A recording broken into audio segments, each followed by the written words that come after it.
A už jsme live. Tak, dobrý večer všem, dámy a pánové. Já za vás tady vítám s Gabi ještě jednou. Už jsme dlouho jsme nebyli s Gabi. Jak se máš? Pekný večer, ďakujem dobre a teším sa na rozhovor. No, protože jsme si říkali, jaký témata vybereme. Máme strašně moc témata a protože Gabi má to téma toho ráda ohledně leadership. Já jsem taky začínala psát nějakou e-book ohledně leadership, protože jsem zažila dobrý leadership a taky jsem zažila nějaký leadership, který by jsem chtěla změnit. A proto, protože Gabi to mentorovala, tak jsme si říkali, hele, leadership, budeme mluvit o leadership. Já na úvod jsem chtěla říct jako dvě věci a to se zeptám pak Gabi. Ona nemá připravený tu otázky. My jsme si říkali, že jako vždycky autenticky, tentokrát až moc autenticky a to uděláme. My si říkáme, co jsem já slyšela, jakože leadership, všichni ty lidi, kteří jako například zaměstnanci nebo jestli jsou v direct sales, skončí s firmami, neskončí s firmami kvůli firmám, ale kvůli lídrami. Když ten lídr prostě je dobrý, tak ho jako za ním půjdou kamkoliv, ale když ten lídr potřebuje se zlepšit, což jakoby je naše téma dneska, tak ty lidi za ním prostě jako neodejdou, jako zůstanou s ním až do životí. Jestli změní ten projekt, tak půjdou za ním. To je, co je. A pak je otázka na tebe první. Gabi teďka mi napadla. Ty si myslíš, že ty lídry jsou zrození, nebo ty lídry, jako můžeš, třeba nejseš líderka a může se stát líderkou? To je taková moja první otázka. Určite sa lídrom nerodíme, ale lídrom sa stávame a to seba rozvojom. Takže na tom, aby sa niekto stal lídrom, sa potrebuje naučiť v prvom rade viesť samého seba. To je to také sebauvedomenie a aby získal tú seba dôveru. Potom po druhé sa musí, alebo mal by sa naučiť viesť druhých.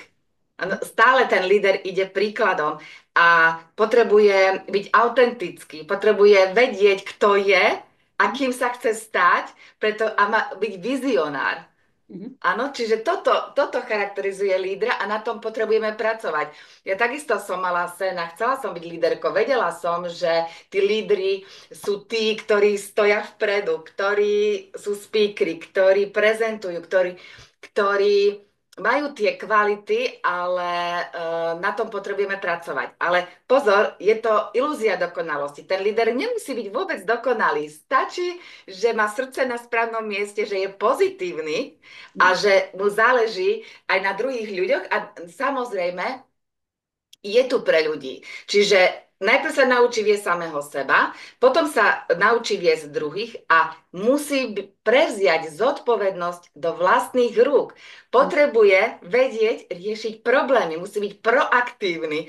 On nemôže sa sťažovať, že niečo nefunguje. On je ten, ktorý vezme do tých rúk to riešenie a vyrieši to. Mhm.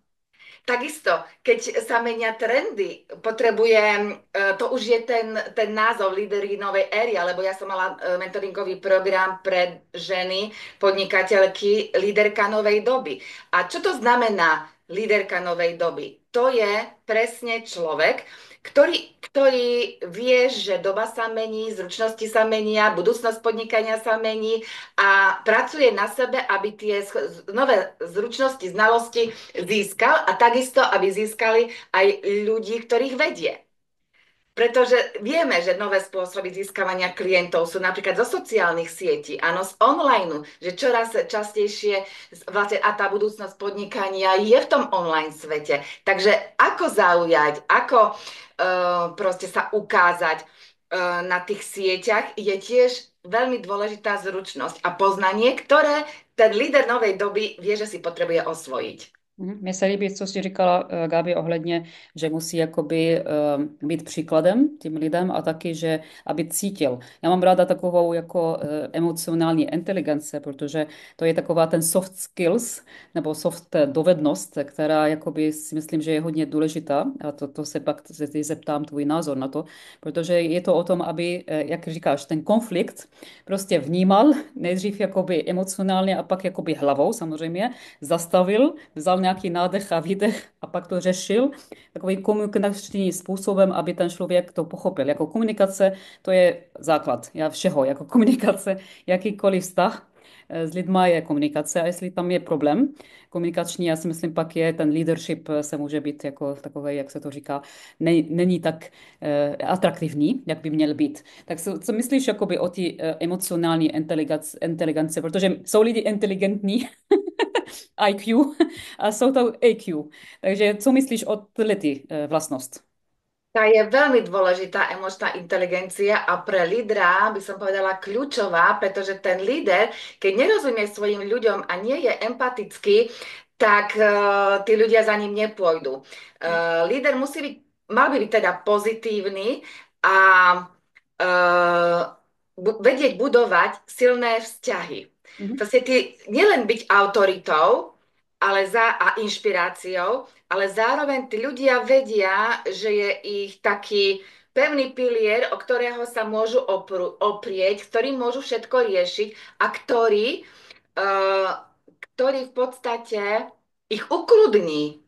Áno, že keď nejaký konflikt nastane, alebo tak naozaj hasí a ukludňuje tú No. takú situáciu. Takže naozaj tá emočná inteligencia a chcieť vôbec porozumieť ľuďom je, povedala som, až na prvom mieste, lebo líder má byť silný, schopný, ale má mať aj pokoru, má Mhm. mať rád ľudí a tí ľudia to potom cítia. Hej, že či mu naozaj ide o to dobre. A ešte lídri sú vizionári.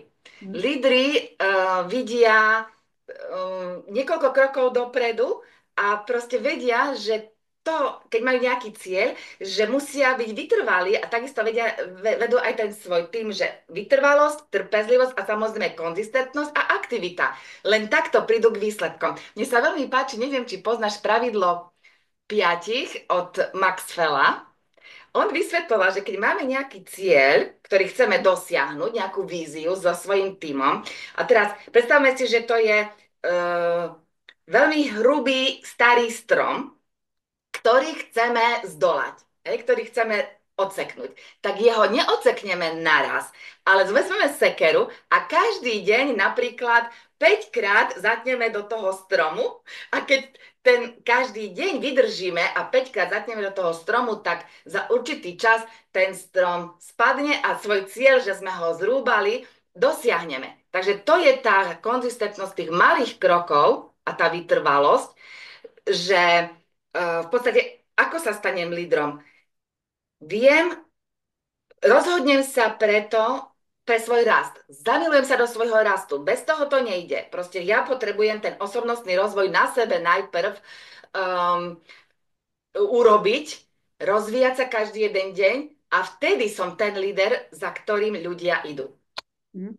To je, jak říkáš ohledně ty lidi, který prostě, já si říkám, že ten líder, jak si říkala, to vizionář, že jako ta vize by měl jako by ten člověk umět říct v týmu a pak to duplikovat, protože ty lidi, kteří s ním spolupracují, takže ho vidí a pochopí tu vize a půjdou za nima. A my máme společně v tom, že my jsme naštěstí začínali spolupracovat teďka s jedním projektem a my jsme to viděli od začátku, i když prostě tam nic nebylo.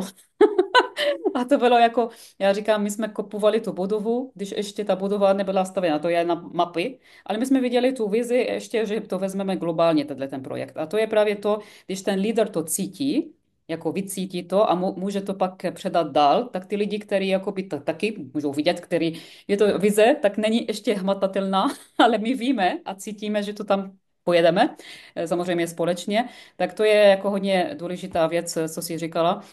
Takže ten lídr je ten, jako, který musí taky dělat ty kroky asi, Gabi, než jako řekne nikomu, třeba jako ty seš jakoby moje líderka, ty mi řekneš, Vysal, udělej to, ale ty neděláš ty kroky, tak jak můžu jednak se naučit od tebe ty kroky, jako musíš mi to ukázat, že já vždycky si říkám, když máme nějaký cíl, tak nejdřív já to udělám a pak můžu žádat po moje lidi, aby to udělali.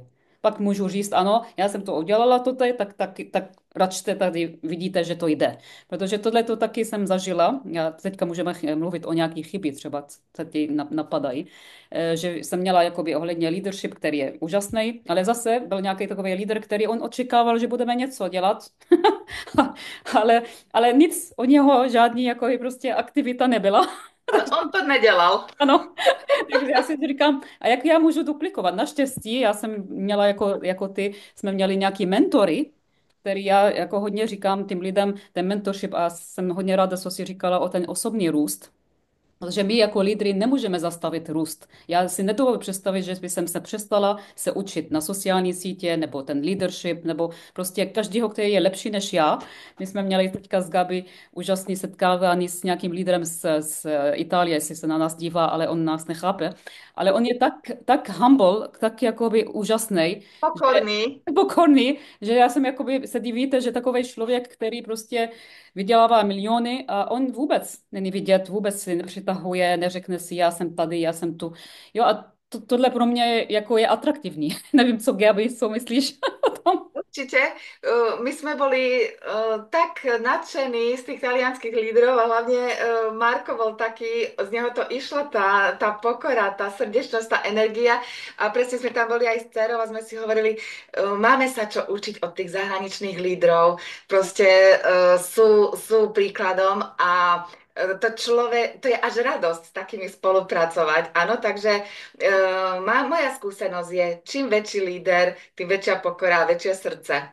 A samozrejme, potrebuje mať aj autoritu, ale tí ľudia, keď mu dôverujú, tak ho aj rešpektujú. Mhm.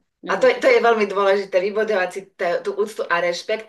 A spomínala si tam na začiatku, že aké chyby, tak ja by som povedala, že keď chceme sa stať lídrom a v podstate ten osobnostný rast a pracovať na sebe, tak veľkou chybou je porovnávať sa s druhými. Hej? Čiže taká zásada neporovnávať sa s nikým, byť ten autentický. V dnešnom svete tá autenticita, tá prirodzenosť, nehrať sa na niekoho iného, kým nie sme, je veľmi kľúčová. Mhm. Hej, vtedy sme uveriteľní, vtedy s nami ľudia rezonujú, keď sme to my, ale samozrejme sa snažiť o tú najlepšiu verziu samého seba. A to je práve tým, že pracujeme na sebe každý jeden deň.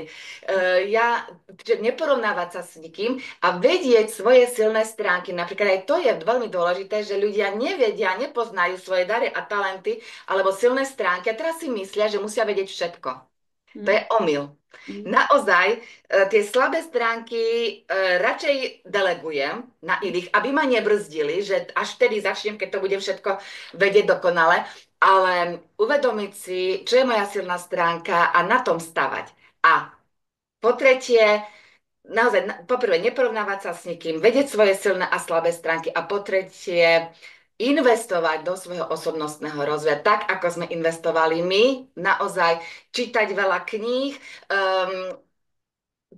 Tak by som povedala, že počkej, teraz mi ušla myšlienka, aha, že sú také tri víťazstvá, ktoré potrebujeme každý deň zdolať. A to prvé je fyzické, aby sme boli fyzicky aktívni, to je nejaká prechádzka, beh, proste cvičenie, fitness. Druhé je duchovné, nejaká meditácia, modlitba, dýchové cvičenia a tak ďalej. A mentálne je to tretie a to je každý deň si niečo prečítať, niečo sa naučiť, niečo tvoriť, na niečom pracovať mentálne. Čiže tieto tri víťazstva, keď si dáme, to je tá kozmická sila návykov, že tieto návyky z nás urobia tú najlepšiu verziu samých seba postupne. Mhm, to je úžasný, to je na závěr hodně hezký. Já si říkám, že já mám nějaký jakoby rituál, z který bez toho nejde, nejde vlak. A taky já jsem zjistila teď jednu věc, který dělám. Teď už to dělám jako jednou za týden, ale jako doporučuji taky pro ty lídry, aby si sami sebe se zeptali jako každý den před spaní třeba, co jsem dneska pozitivní věci jsem udělala, nebo něco, který jsem udělala nějakou chybu, který by jsem chtěla to napravit. To je taková sebereflexe. A já jsem zjistila, že jako za nějakou dobu ty pozitivní věci zapomínáme, aby jsme byli na sebe trošku hrdí a ne hodně perfekcionista. Že já jsem třeba ten poslední týden říkám, ježmare, ale my jsme to udělali dobrý, jo, ale jak jsme perfekcionista občas, ti lídry jsou takový, že chtějí být všechno perfektní, tak zapomínají jakoby taky vidět ty pozitivní stránky, jak si říkala, a ty negativní, jako říct, samozřejmě každý člověk, my jsme lidi. Lidi dělají chyby, tak si říkám, aha, tak tady jsem dělala, tak příště musím to jako napravit, nebo musím na to pracovat, na ty slabé stránky, které mám. říkám, to je jako něco, ta sebereflexe, jsem to zahrnula a mi to hodně pomáhá dopředu, ten vývoj. A mi to taky pomáhá, ten nádech, výdech, jak jsi říkala o té mentální zdraví, tak já říkám, když je problém, tak říkám, tenhle ten problém z toho jenom pozitivní věci se dějou, jenom takhle. A já jsem v dobré situaci. Je to jako v angličtině, to moc jako neumím do češtiny, ale je to jako, že já jsem safe v této situaci. Ono, nikdy ty problémy se sami vyřeší a někdy ty problémy potřebují náš čas. Takže to je ty priority toho lídra taky potřebuje. On má spoustu věcí, které řeší, ale některé věci, oni se vyřeší nějakým způsobem, není potřeba to na to jako hodně dát času. Áno, a taký znak lídra, ktorý ešte nie je tak vyzretý, je hlavne to, že sa sťažuje, hľadá vinu alebo hľadá chyby druhých alebo obvinuje druhých, pretože jemu sa nedarí.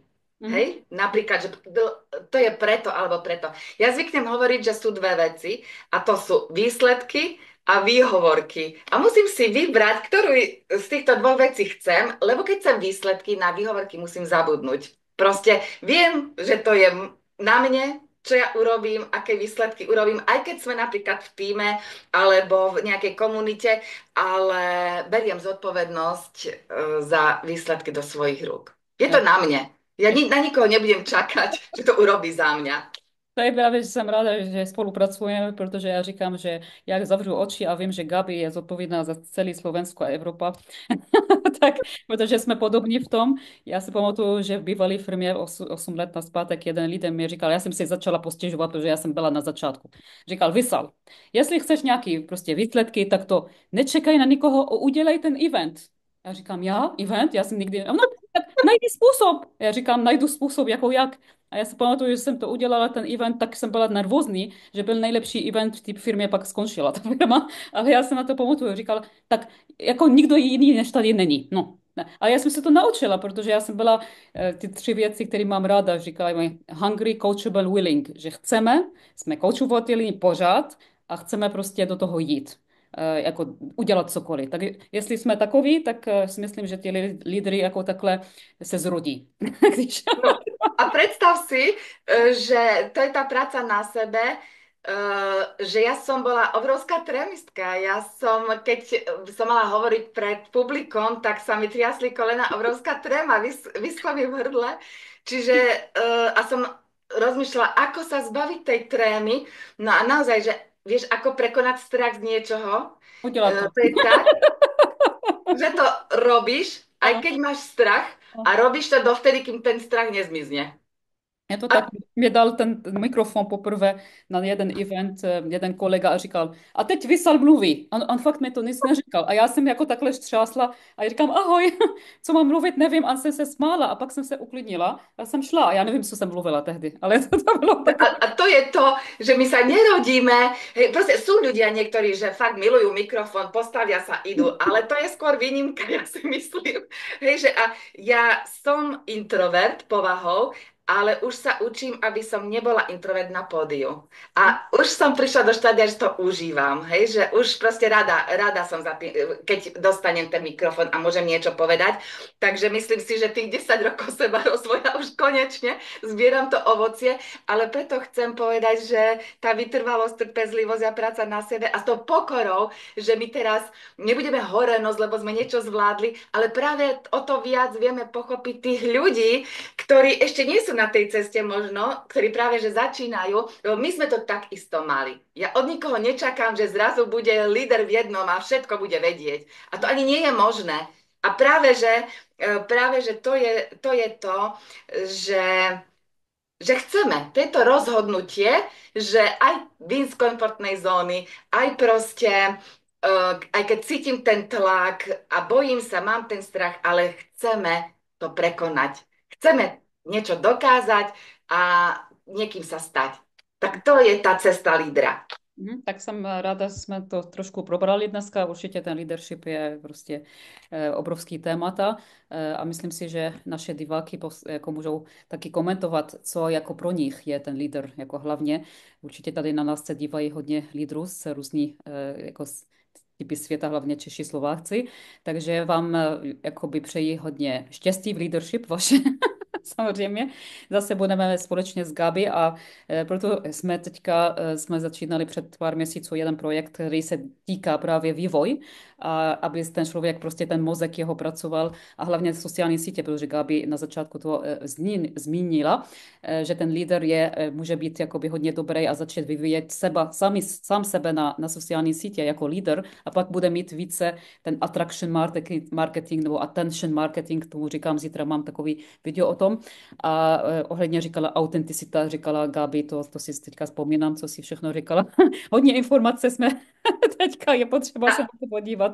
A ešte keď môžem na záver, tak líder stále má na pamäti a stále sa snaží o zlepšenie.